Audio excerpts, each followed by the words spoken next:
Mess బిల్లులు ఒక్కటే కాదన్న, ఇప్పుడు స్కాలర్షిప్లు వస్తలేవు, మెస్ బిల్లు వస్తలేవు. ఈ దద్దమ్మ పాలన, ఈ తెలివిలేని రేవంత్ రెడ్డి పాలన ఎట్లున్నదంటే విద్యార్థులను రోడ్డు మీద పడేసిండు. ఈ రోజు మేము అందరం పుస్తకాలు రోడ్డు మీద పెట్టుకొని చదువుకోవాలా, మేము కాలేజీకి పోవాలంటే మాకు బస్ ఛార్జీలు లేవు, లేకపోతే ఎలాంటి ఫెసిలిటీస్ లేవు, కాలేజ్ కన్స్ట్రక్షన్స్ కూడా మంచిగా ఉండట్లేదు. ఆ తర్వాత ఏంటంటే ఈరోజు 3-4 సంవత్సరాల నుండి స్కాలర్షిప్లు ఇంకా పడతలేవు. అంటే విద్యార్థులని ఆ పథకాన్ని బ్యాన్ చేద్దామని అనుకుంటున్నారా?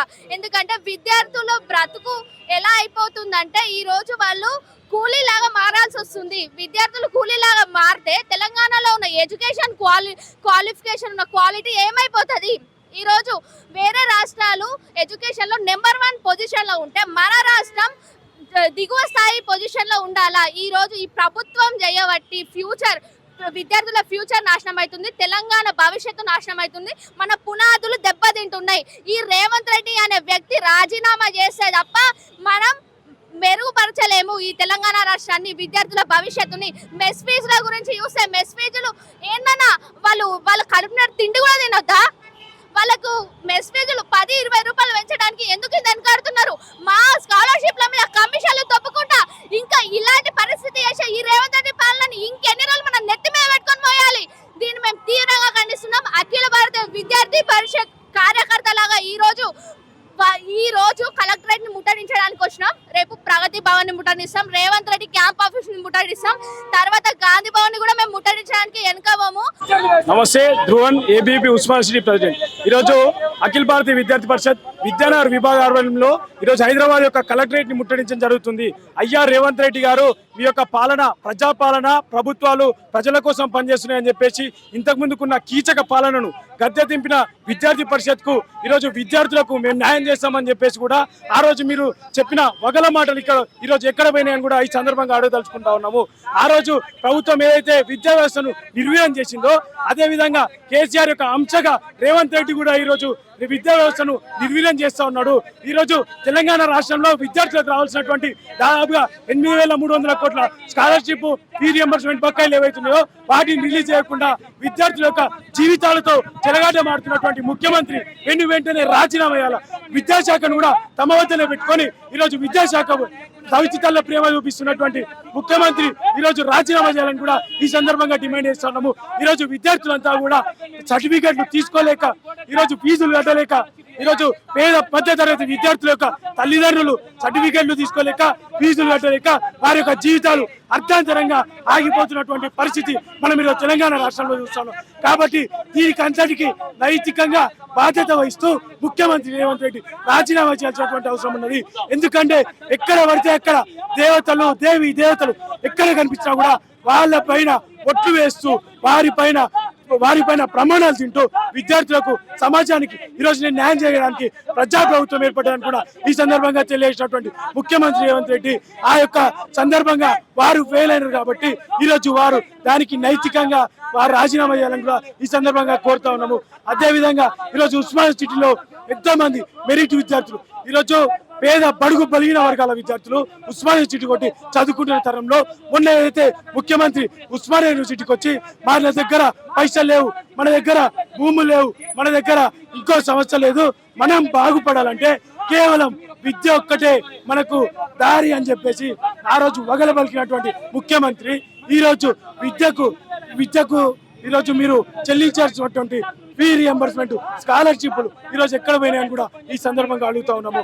ఎందుకంటే ఆ రోజు ఉస్మానియా సిటీకి రాజకీయ వేదికగా వాడుకొని కల్లి మాటలు చెప్పేసి కూడా మీరు ఆ రోజు ప్రజల యొక్క మెప్పు అనుకున్నారు. కానీ విద్యార్థులు ఆ యొక్క సంఘటన ద్వారా మీకు ఇంకా కూడా వ్యతిరేకత పెరిగిందని కూడా ఈ సందర్భంగా తెలియజేస్తున్నాము.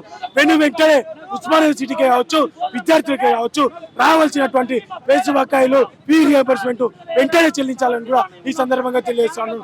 ఒకవేళ మీరు అవిటి చెల్లించకపోతే ఏ విధంగా అయితే బీఆర్ఎస్ ప్రభుత్వాన్ని విద్యార్థి పరిషత్ పరేడ్ గ్రౌండ్ సాక్షిగా విద్యార్థి రణబేరని పెట్టి ఆ రోజు ప్రభుత్వాన్ని దించిన ఘనత ఏదైతుందో అదే విధంగా ఈ రోజు కూడా అఖిల భారతీయ విద్యార్థి పరిషత్ మీ యొక్క ప్రభుత్వాన్ని దించడానికి కూడా వెనకాడబోదని కూడా ఈ సందర్భంగా మాచల రాంబాబు, ఏబీపీ రాష్ట్ర కార్యదర్శి.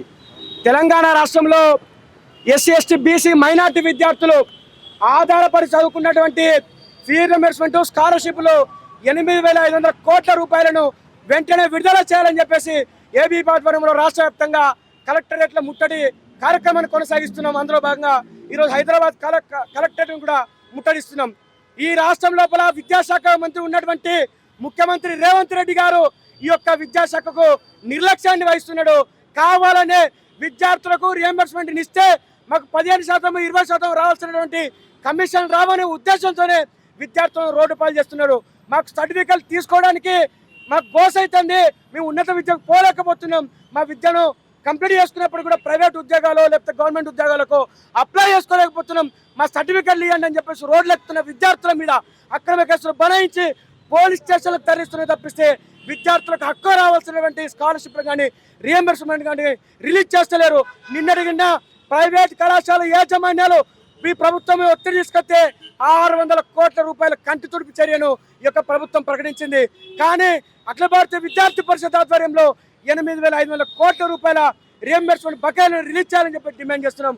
600 కోట్ల రూపాయలు మీరు ప్రకటిస్తే అవి 10% కూడా కాదు. ఆ 10%తో ఈ యొక్క విద్యా సంవత్సరం గడిచిపోయిన విద్యార్థులకు కూడా సర్టిఫికెట్ రావని చెప్పేసి ఈ సందర్భంగా తెలియజేస్తున్నాం. మీరు భూములు అమ్మేటువంటి కార్యక్రమానికి మీరు ఒడిగడుతున్నారు కాబట్టి ఆ భూములు అమ్మే పైసలన్నా మా విద్యార్థులకు ఇచ్చి మా విద్యార్థులను ఆదుకోవాలని చెప్పేసి ఏపీతో డిమాండ్ చేస్తున్నాం. విద్యారంగంలో అనేక సమస్యలు ఉన్నప్పటికీ కూడా ప్రధానంగా ఈ రియంబర్స్మెంట్ స్కాలర్షిప్లు గతంలో నీ కాంగ్రెస్ ప్రభుత్వమే ఇచ్చిందని చెప్పినావు కదా. అనేక సందర్భాలలో ఎన్నికల ప్రచారంలో ఈ కేసీఆర్ ప్రభుత్వం విద్యార్థులను నట్టేయడం ఉంచింది, విద్యార్థులను నయవంచన చేసింది, మోసం చేసింది అన్నావు కదా. మరి ఇప్పుడు నువ్వు ప్రజా ప్రభుత్వం స్థాపించిన తర్వాత నువ్వేం పీక్తున్నావు అని చెప్పేసి మేము అడుగుతున్నాం. ఇప్పటికైనా ఖచ్చితంగా విద్యార్థులు రావాల్సినటువంటి హక్కు రావాల్సినటువంటి రియంబర్స్మెంట్ స్కాలర్షిప్లను 8,500 కోట్ల రూపాయలను రిలీజ్ చేయాలని చెప్పేసి, లేకపోతే ఎక్కడికక్కడ అడ్డుకుంటాం, నీ క్యాంపు కార్యాలయం కూడా ముట్టడిస్తామని చెప్పేసి ఈ రాష్ట్రం లోపల పాలక పక్షం ప్రతిపక్షం అనే తేడా లేకుండా వివరిస్తున్నారు. విద్యారంగం మీద ఏ పార్టీ కానీ, ఏ రాజకీయ పార్టీ కానీ, ఏ ప్రజాప్రతినిధులు కానీ దీని మీద స్పందించట్లేదు. ఎందుకంటే వాళ్ళకి కావాల్సింది రాజకీయాలు, సీట్లు. కాబట్టి ఈ రాష్ట్రం లోపల రోజుకొక రాజకీయ నాటకం ఆడుకుంటూ డైవర్షన్ పాలిటిక్స్ చేస్తూ సమస్యలను పక్కదారి పట్టిస్తున్నారు. ఇప్పటివరకు తెలంగాణ ప్రభుత్వంలో deputy chief minister Mallu Bhatti Vikramarka గారు 600 కోట్లు రిలీజ్ చేస్తా అని మాట ఇచ్చారు కదా, దానిపై మీ అభిప్రాయం ఏంటి? తెలంగాణ రాష్ట్రంలో 8,500 కోట్ల స్కాలర్షిప్ పెండింగ్ ఉంది. నేను 600 కోట్లు రిలీజ్ చేసి చేతులు దులిపేసుకుంటా అన్నట్టు భట్టి విక్రమార్క వివరిస్తుండో. మేము ఒకటే అంటున్నాం, తెలంగాణ రాష్ట్రంలో కాంగ్రెస్ పార్టీకి విద్యార్థులు ఓటేసి నష్టపోయిరా? కాంగ్రెస్ పార్టీకి ఓటేస్తే ఫీజు రింబర్స్మెంట్ రాదా? కాంగ్రెస్ పార్టీకి ఓటేస్తే స్కాలర్షిప్ ఇయ్యరా? కాంగ్రెస్ పార్టీకి ఓటేస్తే సంక్షేమ హాస్టళ్లు బలోపేతం చేయరా? అంటే తెలంగాణ రాష్ట్రంలో షికార్లు తిరగడానికి ఉంటాయి, అందరికీ పోటీలు పెట్టడానికి ఉంటాయి, వేరే ఇతర హామీలకు ఇవ్వడానికి ఉంటాయి. కానీ విద్యార్థికి అవసరమైన స్కాలర్షిప్ ఇవ్వడానికి ఈ రాష్ట్రం దగ్గర బడ్జెట్ అనడం నిజంగా సిగ్గుచేటు. మొన్న బట్టి విక్రమార్క అన్నాడు, మాకు మేము ఇచ్చిన పథకాలకు పైసలు లేవు, మేము ఫీజు రింబర్స్మెంట్ ఏదైనా ఇస్తాం, స్కాలర్షిప్ ఏ విధంగా ఇస్తామని చేతులు దొరుకుంటారు. అదే కాంగ్రెస్ పార్టీ అధికారంలో రావడానికి ఇదే విద్యార్థులు ఓటేసారు, ఇదే నిరుద్యోగులు ఓటేసారు. కాంగ్రెస్ పార్టీకి ఓడేస్తే మా స్కాలర్షిప్ వస్తా అనుకున్నాం, కాంగ్రెస్ పార్టీకి ఓడేస్తే మా ఫీజు రింబర్స్మెంట్ వస్తా అనుకున్నాం, కాంగ్రెస్ పార్టీకి ఓడేస్తే మా స్కాలర్షిప్ వెంటనే విడుదల అయితే అనుకున్నాం. కానీ కాంగ్రెస్ పార్టీకి ఓడెత్తే అవుతుందంటే, కాంగ్రెస్ పార్టీకి ఓడెత్తే అక్రమ కేసులు అవుతున్నాయి విద్యార్థుల మీద, కాంగ్రెస్ పార్టీకి ఓడెత్తే విద్యార్థుల జీవితాలతో చెలగాట మారుతారు, కాంగ్రెస్ పార్టీకి ఓడెత్తే 8,500 కోట్ల స్కాలర్షిప్ పెండింగ్ లో ఉంది, కాంగ్రెస్ పార్టీకి ఓడెత్తే ఈ రోజు విద్యార్థులంతా కూడా రోడ్డు మీదకి వచ్చి మా స్కాలర్షిప్ రావాలని అడిగే పరిస్థితి. అంటే కాంగ్రెస్ పార్టీకి ఓడేస్తే విద్యార్థులు తప్పని చేసిరా? కాంగ్రెస్ పార్టీకి ఓడెత్తే ఫీజు రింబర్స్మెంట్ ఇయ్యరా? కాంగ్రెస్ పార్టీకి ఓడెత్తే స్కాలర్షిప్ విడుదల చేయరా? కాంగ్రెస్ పార్టీకి ఓడెత్తే విద్యార్థుల మీద అక్రమ కేసులు పెడతారా? ఇందుకైనా కాంగ్రెస్ పార్టీ ఉంది. మీ ఇప్పటికైనా ఒకటి అడుగుతున్నాం, తెలంగాణ రాష్ట్రంలో 60 లక్షల మంది విద్యార్థులు ప్రతి ఒక్కరు కూడా స్కాలర్షిప్ విద్య మీద ఆధారపడి చదువుకునే వాళ్ళందరూ కూడా వెంటనే పెండింగ్ లో ఉన్న 8,500 కోట్ల స్కాలర్షిప్ విడుదల చేయాలి. లేని ఏడల బిడ్డ గుర్తుంచుకో రేవంత్ రెడ్డి, నీ కాలర్ పట్టైనా సరే, మీ మంత్రుల కాలర్లు పట్టైనా సరే, మీ ఎమ్మెల్యేలను ఎక్కడెక్కడ నిర్బంధానికి గురి చేసినా సరే, మాకు రావాల్సిన స్కాలర్షిప్ మేము తెచ్చుకుంటాం. మేము తెచ్చుకునేదాకా కూడా విద్యార్థి పరిషత్ ఉద్యమం చేస్తా అని మేము ఏబీపీ నుండి డిమాండ్ చేస్తున్నాం.